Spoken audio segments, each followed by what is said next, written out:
6 billion of new revenue. When MPs went out to the public said, we don't think this is good. We don't think this is good. It was reduced by 140-something billion shillings. It remained just 200 billion. Doesn't that amount to listening? No, it doesn't. That the public said, reduce this by... No, it doesn't, no. Mr. President. And that's why I said reject it. Just wait. Just wait. No, we are talking about listening. Yeah. Just relax. We're talking about listening, okay? So the public said, reduce this by 146. We sat down, we cut down the areas, we reduced it to 200. What went into the space was the people who wanted to mislead the public, to say, oh, you see, in fact, everything you have been told is still there. This was not removed. These people are not listening. These people are not listening. And let me tell you, my good friend Latif, we have dropped the finance bill. Yeah? What does that mean? It means we have gone back almost 2 years. It means that this year we are going to borrow 1 trillion shillings to be able to run our government. That's what it means. I have been working very hard to pull Kenya out of a debt trap. Mr. President. Let me just allow me, because you know, we need to contextualize this finance bill. It is easy, Joe. It is easy for us as a country to say, let us reject the finance bill. That's fine. And I have graciously said, we will drop the finance bill. But it has huge consequences. It means we will not confirm the JSS teachers, 46,000 of them. It means we cannot support our farmers with 2 billion shillings for us to make sure that farmers get a fair return of 50 shillings per kilogram, per kilo of their milk. It means we cannot sort out the coffee debts. It means we cannot support the cherry fund. It means we cannot sort out the debts of farmers in Mumias. It also means that we will continue to import potatoes from Europe when we have potatoes in his village. You just told me in Kimana. We have potatoes in Nyandarua. We have onions all over the place. That may well be. I think the problem has been, these are people who are saying they haven't been listened to. You only listened because you said on that night, on that Wednesday night, that is the moment you said that you had realized, Mr. President, that Kenyans did not want anything to do with that bill. And one would wonder, how can that be, Mr. President? And you have had all these presentations that have been made. Did it have to take demonstrations and sadly loss of lives for you to come to a point where you'd realize what your people, the people that voted for you, are saying? That, I think, is what the young people are asking. Let me tell you, Joe, members of parliament are representatives of the people, elected. They are not fools. And they are not mad. And I want to say, one day, Kenya will know that the MPs who voted yes are the true heroes of Kenya.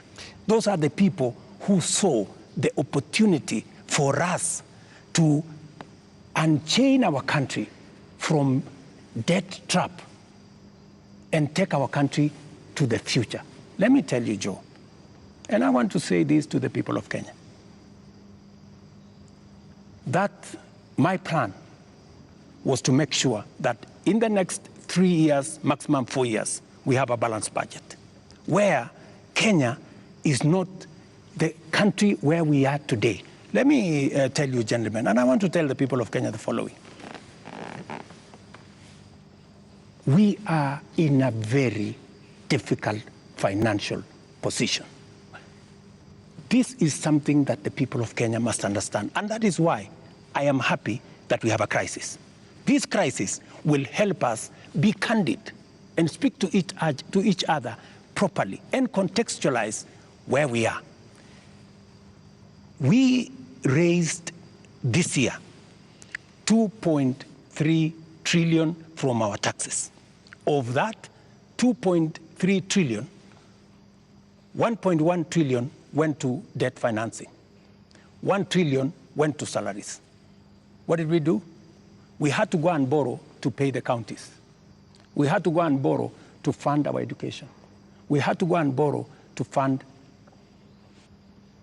Now, the funding gap we have done with the finance bill going down is that instead of borrowing 600 billion, we are going to borrow 600 billion plus 346 billion. That is close to $1 trillion. And let me tell you, my good friends, and I want us to be honest with ourselves. This is not how a country will get to a status where we are proud of our nation. This is not how we are going to. This is not how we are going to grow. And that is why. Linus, this situation, this crisis is a very important inflection point that we can sit together, assess. Let us agree. And I have no problem. Let us agree. Yeah. Do we continue borrowing? And let me give you the statistics. When in 2013, Linus, just allow me 1 minute, please, with a lot of respect. Okay. In 2013, the debt stock of Kenya was 1.8 trillion. For 10 years, that increased 5 times to 11 trillion, 10 point something trillion. We built a lot of roads. We connected a lot of electricity. We did many things in 10 years. But we were doing it on debt. Today, we don't have the luxury to borrow because we have reached the limit. And today, let me finish. Today, all the money we borrowed from 2013 is maturing.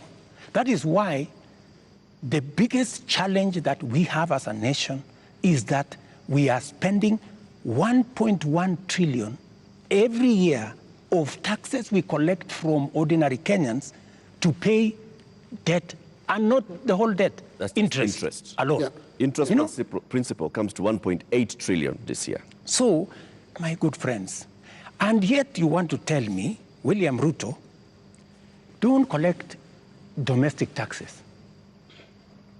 Go borrow more money. No, Mr. President. That's not what they're saying, President. And what is the alternative? Yeah, and I just wanted to come to one. No, what is the alternative? Just help me there. Yeah. Because there are only two things you can do. Either you raise money from taxes or you borrow, period. There is no magic here. There are Kenyans, Your Excellency, right now who do not listen to all that. Yes. They are not interested in that. That's okay, but that's the reality. But I need if you are not, if you do not want to listen to reality. Hang on, Your Excellency. Hang on, Your Excellency, because I need you to address a very important issue here. And that is one of a trust deficit. There are Kenyans who watch you, Your Excellency, and I don't know whether you are aware that they don't trust what you say. They don't believe what you say. Are you aware, Your Excellency, for example, that a lot of Kenyans increasingly don't associate the truth with you? That is your assessment because you have never associated the truth with me from the beginning. No, there's quite a number of Kenyans. No, I mean, that is we asked people before we came here. That's the assessment. Yeah. And many of those that responded to me directly and to even our platforms, on KTN News, on Spice FM, on NTV, on Citizen, and we were asking them, what question should we ask the president this evening? And the one thing that many of them were saying is, when will he stop lying? So it's not Linus. Can he tell us the truth this time? Let me say the following. I told the people of Kenya that I would reduce the prices of fertilizer from 7,000 to 2,500. I don't know how that is a lie, because they buy it at 2,500. Okay. I told the people of Kenya we're going to have a housing program. A housing program is underway in Kenya. I can tell you, Linus, that whether you believe me or not, facts will not change. Yeah. Facts are not changed by who says it. And allow me to step back a bit, Your Excellency. And facts are very stubborn. Allow me to step back a bit. Yes. And what I'll do is we'll play clips, just a little combination of clips of yourself speaking not too long ago, and I want us to listen to that. I'll stand out of the way because you said it's me that doesn't share the truth with you, and I would like you to respond to yourself, to the clips that we are going to play. But you see, Linus. Let's watch that, Your Excellency. I think, Linus, you don't bring clips that are in a biased way. You know, you select maybe something that has not happened. No. Can you be fair and select clips across the board? What I said and has been done, and what I said and maybe has not been done. So let's watch that. Maybe you can watch that. Waeleza ya kwamba these people don't understand the damage they are doing to the people and the economy of Kenya. Kwa hii taxes wanaongeza usiku na mchana. Na mimi nataka niwaulize watu wa hapa Manga, tafadhali, mkiona tumesimama hapa mbele yenu, tunawaambia ya kwamba tutengeneze hiyo serikali inakuja ambayo inaelewa lugha ya mwananchi wa kawaida. If you have good ideas, why do you need the police? Why do you need blackmail? Why do you need intimidation? If you have better ideas, sell them to the people of Kenya.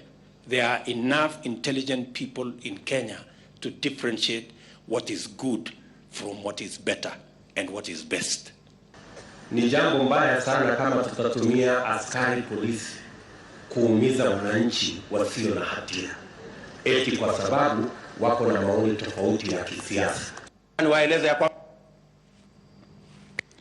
I agree with that. It is not fair to use the police to harass citizens who have a contrary opinion.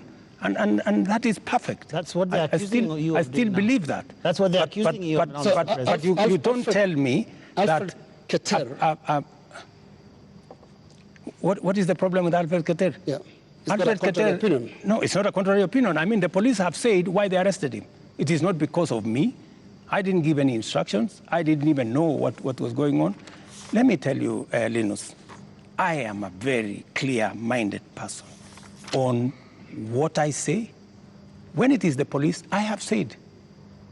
Many of the people who opposed me, many of the people who were very scared about what I would do when I become president, even the people who did worse things against me, I have never gone after them because I don't believe in settling political scores using the power of state or using the police.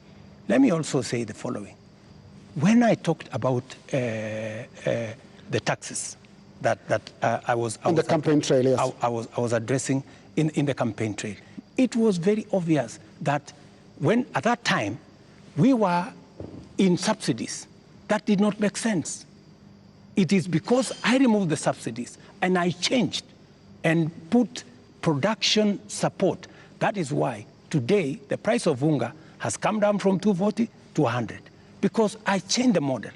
I changed the configuration, and it is giving us results. But are you aware, Mr. President, that the thing, perhaps apart from now the police brutality that people associate you the most, is the issue of taxes? I'm sure you know the name they call you. You've actually talked about it even yourself. This guy that they want to come down. Let me tell you, my good brother, Ageo.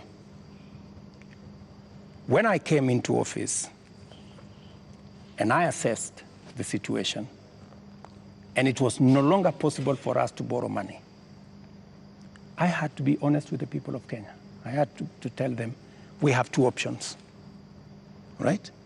And even as we imposed taxes, we explained, we made sure that there was adequate, elaborate public participation on what it is that we were trying to achieve. And let me tell you the following. I have done the best that I could globally. Today, our country has tremendous respect from many quarters globally because of what I have done. I have raised the profile of our country. Today, I was in Narok. And the tourism numbers, in 2022, 1 million tourists. In 2023, last year, 2 million tourists. This year, by God's grace, we will get to 2.7 million tourists because of the profile that I have done for the country. I know somebody will say that, that there is no truth in that. But call the tourism sector. They will tell you themselves that all hotels in Kenya today are operating 80% upwards, which is a new phenomenon in Kenya. I will also tell you that the international community have developed enormous confidence in Kenya. I see people who are saying, why did William Ruto go to China? Why did William Ruto go to Europe? Why did William Ruto go to America? Let me just tell you the following. When I went to China, we got money to be able to put equipment in 70 of our technical training colleges. Today, the contract has been signed, the equipment is being manufactured.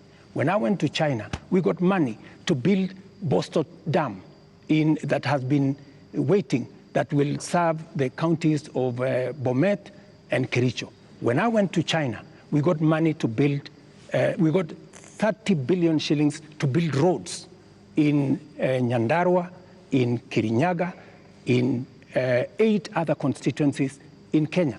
That's why I went to China. When I went to America, we got a $1 billion facility to be built in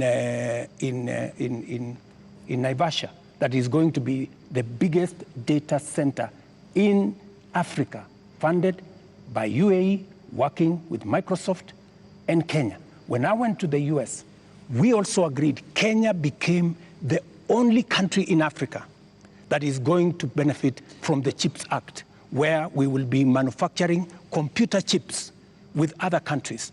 Kenya will be among the first, will be actually the only country in Africa that will benefit from that.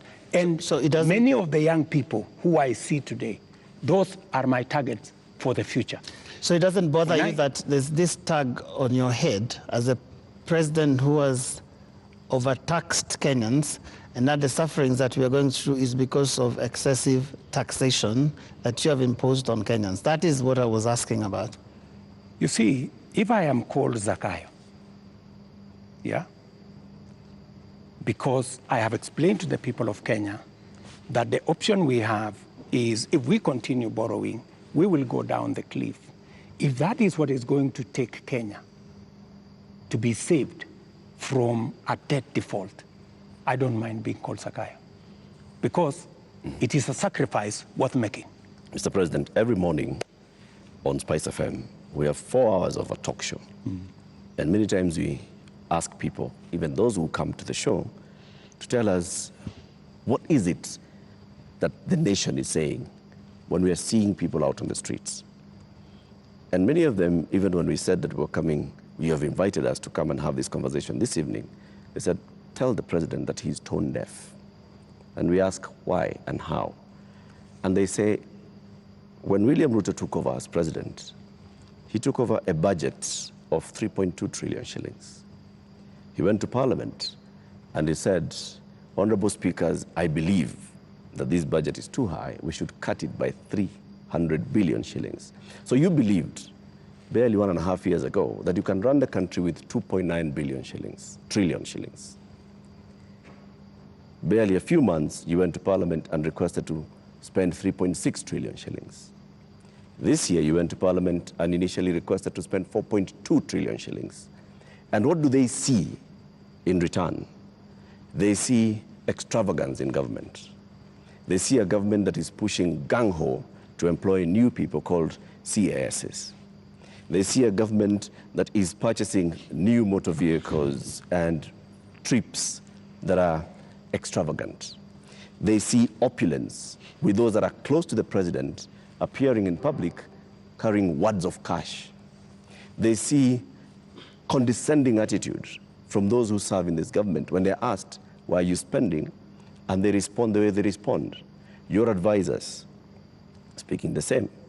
And so they see a government where the president is telling people, we are going to live within our means, we are all going to tighten our belts. We have austerity.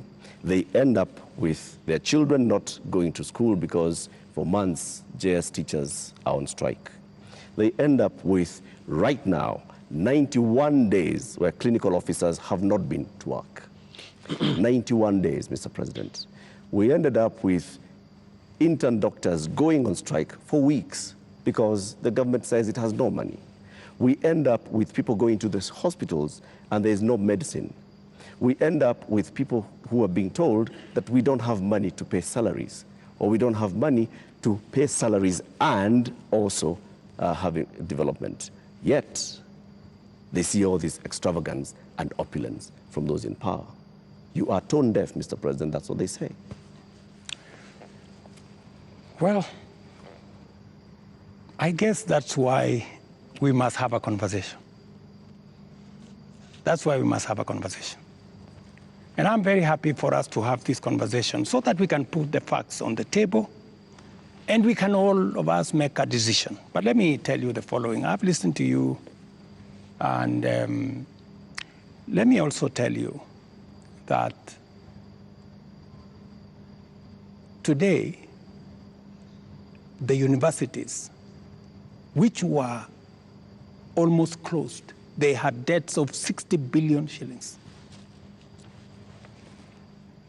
I have enhanced their budget by 40 billion shillings, the universities, because education to me is very important. It is the greatest equalizer.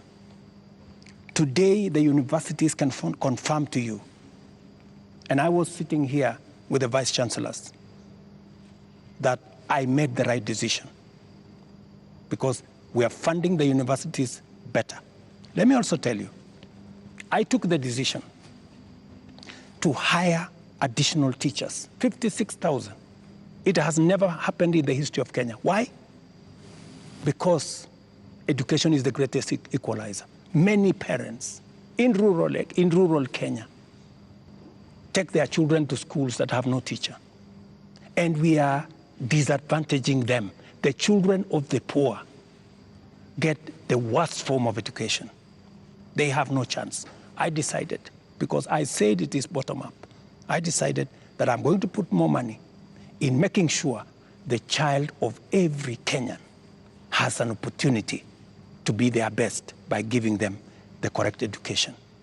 I decided that I am going to put money in farming. The first year, I put 10 billion shillings in fertilizer subsidy, a program that had been scrapped for 5 years. The difference is obvious. Today, by God's grace, we have a harvest. The prices of food commodities has come down. Day before yesterday, Latif, there was a release of where we are with inflation. Inflation in Kenya is now 4.6%. When I came into office, it was 9%. Inflation coming from food products. It was reported not by me, by the institutions that are charged, 4.6%. We have, where I have invested money, I can account for it. Right. And it is making a difference in the lives Their of many. concern is on extravagance in government. I will come to opulence in government. On opulence and extravagance. Every trip I have made, I have not made any trip outside Kenya to go and do things that are of no benefit to this nation. I can account for every trip that I have made outside our nation, whether it is on projects or programs or investments, or even the profiling of this country to put it in good standing for us to attract investment. In fact, the Nairobi Stock Exchange, which was almost closed, was rated the best in the world. Not said by William Ruto, but it was in the public domain by Bloomberg. If you don't believe me, believe Bloomberg. Mr. President, So I have done what I could for the country. You have But not let me answered- finish you have not answered the opulence. questions. Let me go to the opulence. And let me be very clear that the display of, insensitivity is a statement that has come to me, and is a sentiment that has come to me. And you will see something very different going into the future, whether it is coming from my staff, whether it is coming from this office. And I know people have raised issues of CAS, for example. I deliberately, even after Parliament had approved the position of CAS, I have not appointed any CAS because I realized that we were in a situation that we could not. And no CAS will be appointed until we have an economy that can support more opportunities. I know citizens have said that there is no need for the office of the First Lady or Second Lady. Third Lady. These are offices that were there. But because we have to live within our means, those offices from tomorrow, this new budget which is starting tomorrow, they will not be part of our equation, because in the face of what has happened, we have to trim down every other area. And in fact, not just those, many other spaces are going to be trimmed down to reflect the new reality, especially after the finance bill was taken down by myself. When I said we take this down, we are going to cut our cloth. We are going to cut our coat, the size of our cloth. We're going to reduce money going to counties. We're going to reduce money going to the judiciary. When I came into office, the judiciary was getting 18 billion. Today, they are getting 25 billion. But it was because I believed in the rule of law. I believed that we needed to do something about making sure that our judiciary has resources, because Kenyans were telling me directly, justice delayed is justice denied. Will you I cut have the size hired of your government? the highest number of judges under my administration, because I believe that Kenyans must deserve justice. Will you reduce the number of ministers, ministries, or state departments, or advisors? That is an area we are going to target and cut down, because it is the reality we have to face. Mr. President, when things like this happen elsewhere, this is a whole finance bill that's been taken down. Correct. You have people who have been advising you on financial matters. You have people who have been advising you on political matters, listening to the people. You have advisors who have talked down at Kenyans, who have called them spoiled kids, KFC, Java, and whatnot. And you have people who have been around you talking into your ear with regard to some of these things. And many people have ventured to actually say that this amounted to a vote of no confidence. Is there going to be some kind of shake-up that actually acknowledges that this is not where we should have been, and therefore, I am sorry, Kenyans, and this is what I'm doing about it? Because short of that, how are we to know that we will not find more of the same? Watch this space. There are those who have said now that clearly there are many people who have lost confidence in Parliament. There are those who have lost confidence in you, that maybe the way to regain the legitimacy is to go to an election. There is no provision. You know, we are a country of the rule of law. Yeah? We must, whatever it is that we do, we must keep it within the parameters of the rule of law. And we cannot take what has happened over the last 2 weeks or thereabout and say we are going to abrogate our constitution. I think we will be going towards anarchy. And I don't think that is where we want to take our country. There is a demand on me as president, and I have said, because of where we are, because of what has happened, there is going to be a thorough cut down on many things, whether we are talking about allowances, maybe even we should have a conversation around salary. We had a meeting here with MPs, and even them, they are persuaded maybe it is time to ban Harambes so that we remove avenues of people participating in largesse, demonstration of, opulence. And I want to tell you that I am going to take action. I am going to work on this. I know what we should do, but I am also not going to be reckless and take the country into a crisis. I will make sure that I act responsibly and listening to what the people of Kenya are saying. I don't know if this will preempt you, Your Excellency, but one of the most serious concerns that have been coming out, including in the Gen Z demonstrations, is the question of corruption. And right through this interview, you've not mentioned the word. And even as you go into that, I want to give you two illustrations. Kenyans dealt with or encountered the problem of fake fertilizers, and you never took action against your cabinet secretary for agriculture. Before that, we had the scandal around the importation of edible oil, which, Your Excellency, we don't know where the edible oil is to date. I don't think it ever found itself to the market. Again, there is a cabinet secretary in that ministry. And also, what got into the market was condemned sugar.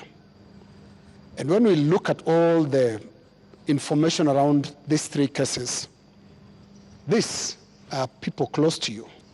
They're cabinet secretaries. And so you are unable to take action against them. So why should you be trusted now to act? Because there are those who read and say you are really a hostage of those who campaigned for you to become president. They get away with anything. Three things, Linus. We hadn't reached the question of corruption. So don't unfairly accuse me that I have not spoken to it. I am ready to speak about it. That's not number one. Number two, I fired the CEO of KEBS when the sugar thing came up. Number two, on fake fertilizer, the minister, Mithika Linturi, was taken through a process in Parliament. The CEO of National Cereals Board, the general manager of National Cereals Board, and other 7 members of staff are in court as I talk to you. The people who signed the contract, they are in court. You spare big fish and roast the small fish. No, let me just finish. Yeah. Because I need, Linus, I am a fair person, and I am a believer in the rule of law. Even though I may not like you, but I must respect that there is a due process. The moment, we will have a minister who is charged in court, meaning there is evidence that they have participated in crime. Believe you me, I will take the action that is necessary. But if somebody is taken through a process and that process comes out without an indictment, I mean, surely we must give somebody the benefit of doubt until it is proven. But, and the fact that the CEO, general manager, and all the people that were there who actually evidence was found have been arraigned in court. Isn't that a step in the right direction? What a political responsibility. What a political responsibility. Let me finish. And then number 3, the other one you asked me was edible oil. The people who are involved in edible oil, I fired them, and they are in court. We have a new management in Kenya National Trading Corporation. In fact, we've just hired a new management for the Kenya National Trading Corporation. So those are actions that I have taken. And for your information... Void of what Joe is calling political responsibility. Yeah. But you see, else in the ministry can be... But you see, yes. But you see, gentlemen, if there is no evidence against a minister, surely, do you want me to fire somebody if there is no evidence? You know, there was a time, Uhuru Kenyatta, as I served him as his deputy, removed 6 cabinet secretaries. But eventually, they were found that they were innocent, and we had to appoint them to be ambassadors. You know, so some of these, you know, actions must be tampered with process of law, you know, due process. So unless we follow due process, gentlemen, we will end up being something else. Allow me up to this, just a moment, Eric, in a moment, yeah. Because up to this point, Your Excellency, if I don't want us to lose the context, the last 2 weeks have been extraordinary. We've never seen anything like this. You have KDF troops in the streets of Nairobi. Up to this point, Your Excellency, and including on the question that I've just asked you of accountability within your government, do you think you are addressing the grievances that have made thousands of Kenyans across the country in places that were unimaginable to get out to the streets to say Ruto must go? Do you think up to this point they feel you've addressed their grievances? I am not in their space. So I am doing what I believe I should be doing. I have taken the responsibility to withdraw the finance bill with all the attendant consequences. That I have done. I know what it means, and I know where it takes the country, and it is not a simple decision for me to make. And for your information, the finance bill was going to take Kenya big steps forward. But it's a sacrifice I've had to make because of the political reality that we are in. Yeah. But it will mean counties will have to take maybe 30 billion shillings off their budget. Yeah. It means we have to reduce CDF by maybe 10 billion shillings. It means we have to rethink about what to do with JSS teachers. Yeah. It means we have to put on the freezer. We wanted to have